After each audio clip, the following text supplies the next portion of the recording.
Le grand direct des médias, Thomas Joubert. Et un nouveau magazine People a fait son apparition dans les kiosques cette semaine. Alors il s'agit d'un magazine très particulier puisqu'il s'intéresse aux vedettes de l'ancien temps. Ça s'appelle Rétro.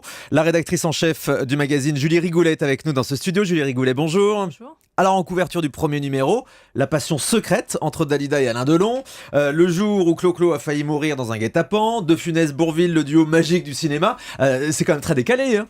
C'est décalé, oui. Le concept de rétro, c'est pas de scoop, mais des souvenirs à l'appel. L'idée, c'est de se remémorer les grands moments qui ont bouleversé la vie des stars des années 50 à aujourd'hui. Voilà, on surfe un petit peu effectivement sur la nostalgie, sur les années d'insouciance, ou en tout cas de certaines insouciances. À qui ça s'adresse ce magazine? Uniquement aux personnes âgées? Non, pas du tout. Alors la cible est mixte, à tendance féminine. Ça s'adresse à des personnes de 40 ans et plus, mais c'est un magazine fédérateur parce qu'on peut le partager aux jeunes générations. C'est vrai qu'on parle beaucoup des stars, des stars de la deuxième moitié du XXe siècle, mais on essaie de garder toujours un lien avec l'actualité. Par exemple, on a un sujet dans ce premier numéro sur l'émission culte Interville, mais on parle d'Interville parce que ça revient sur Gulli à la rentrée, et donc on peut proposer aux jeunes générations de lire cet article. Il y a une accroche avec le présent. Exactement. C'est ça. Et c'est vrai, ce qui est étonnant, c'est que l'actualité des stars de l'époque, elle est traitée comme le font les magazines d'aujourd'hui, que ce soit dans la mise en page ou quoi que ce soit. C'est ça qui est assez nouveau aussi. Oui, c'est vrai.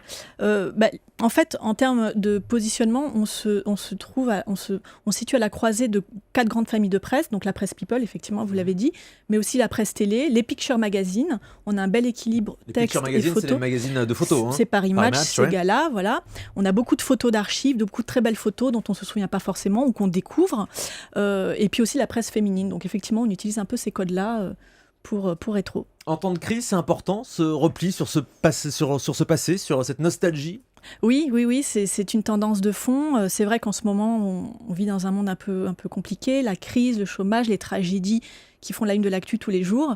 Et c'est vrai que de se rappeler de ces bons moments de notre jeunesse, c'est rassurant. Voilà, c'est une échappatoire qui fait du bien dans ces moments-là.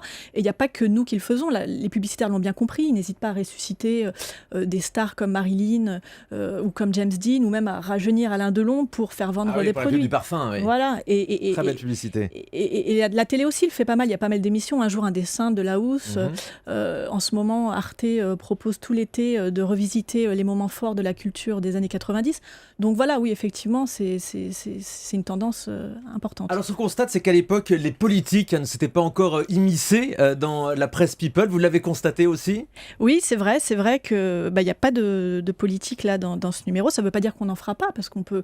Voilà, ce que je vous disais, c'est qu'on fait toute la deuxième partie du XXe siècle, donc on pourra revenir peut-être sur Mitterrand et Mazarine, enfin voilà, toutes ces grandes histoires-là. Mais c'est vrai que la people politique n'existait pas encore à cette époque-là. Vous arrêtez quand? Vous arrêtez vers quelles années?